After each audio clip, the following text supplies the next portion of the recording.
जोर जुल्म की टक्कर में संघर्ष हमारा नारा है। प्राकृतिक नैसर्गिक न्याय के सिद्धांत के विरुद्ध और संवैधानिक प्रावधानों की अनदेखी करते हुए सावित्रीबाई फुले को गूगल ने 2 बार गूगल डूडल बनाया है, तो असंवैधानिक तरीके से उनको सस्पेंड कर दिया गया, उसको बहाल किया जाए, ये सबसे बड़ा हमारा नारा। अगर शिक्षिका हेमलता बेरवा को एपीओ किए जाने के विरोध में निवाई आजाद अंबेडकर शिक्षक संघ अंबेडकर विचार मंच निवाई ने तहसीलदार को मुख्यमंत्री व शिक्षा मंत्री के नाम ज्ञापन सौंपा गया।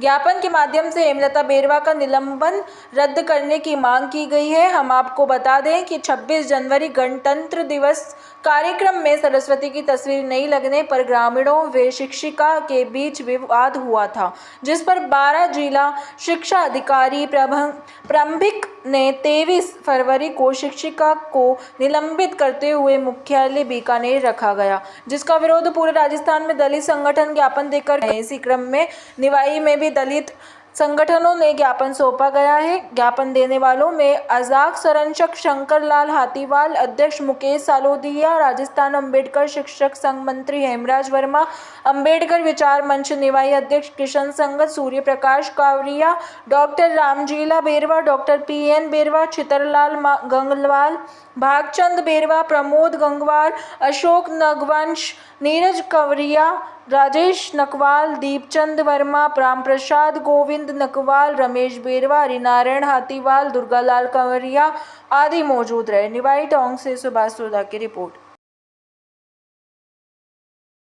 उपखंड और तहसील परिक्षेत्र निवाई में हमारी बहन हेमलता बेरवा जो प्रबोधक पद पर जिला 12 में कार्यरत थी, 26 जनवरी 2024 को गणतंत्र दिवस समारोह के दौरान सरस्वती की तस्वीर नहीं लगाने और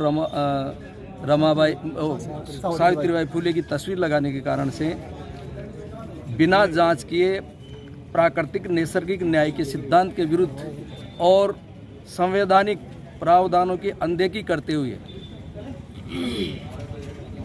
राजस्थान के शिक्षा मंत्री श्री मान मदन लाल जी दिलावर ने सार्वजनिक रूप से उसको निलंबित करने की घोषणा करके और हमारे संवैधानिक प्रावधानों का उन्होंने उल्लंघन किया है और निलंबित करके एक अल्प वेतनभोगी कर्मचारी को का मुख्यालय निदेशक बीकानेरिया किया जाना बिल्कुल कहीं न कहीं उसके प्रति दुर्भावना को दर्शाता है।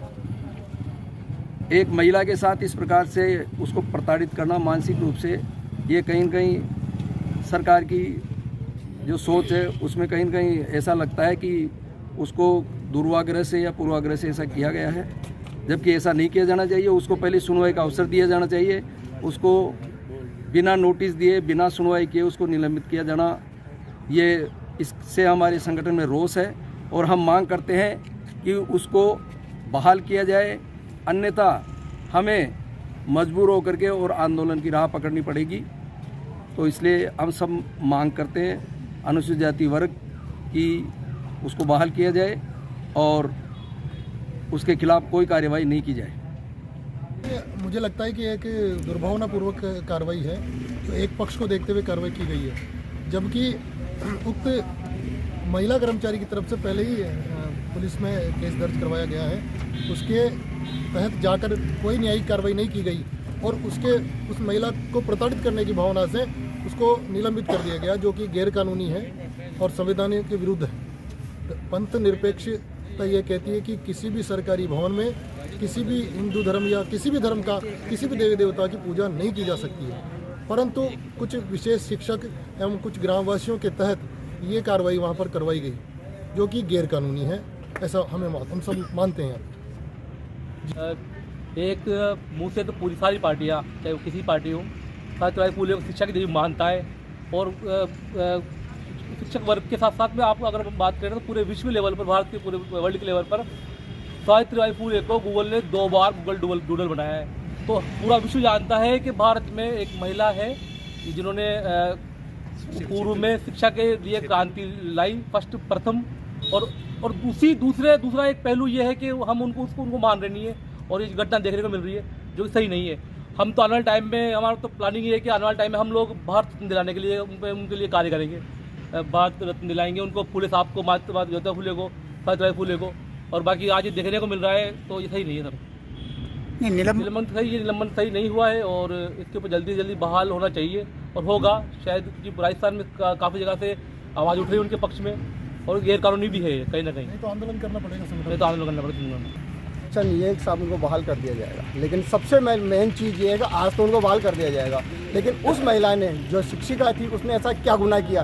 एक गणतंत्र दिवस पर कौन कहता है कि संविधान में कहाँ लिखा हुआ कि सरस्वती की पूजा करो या किसी देवी देवता की पूजा करो? गणतंत्र दिवस या कोई भी संवैधानिक जो फंक्शन होता उसमें सिर्फ जो भी हमारे महान विद्वान वो है, महान जो आदर्शवादी जो पुरुष है उनकी पूजा की जाती है।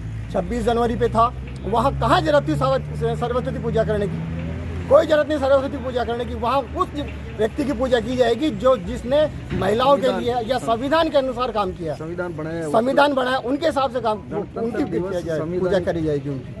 लेकिन ये कोई तरीका नहीं है, तो असावैधानिक तरीके से उनको सस्पेंड कर दिया गया, उसको बहाल किया जाए, ये सबसे बड़ा हमारा नारा। अगर वो नहीं किया गया तो मैं आगे तक संघर्ष करना पड़ेगा, चाहे उसके लिए कुछ भी करना पड़े।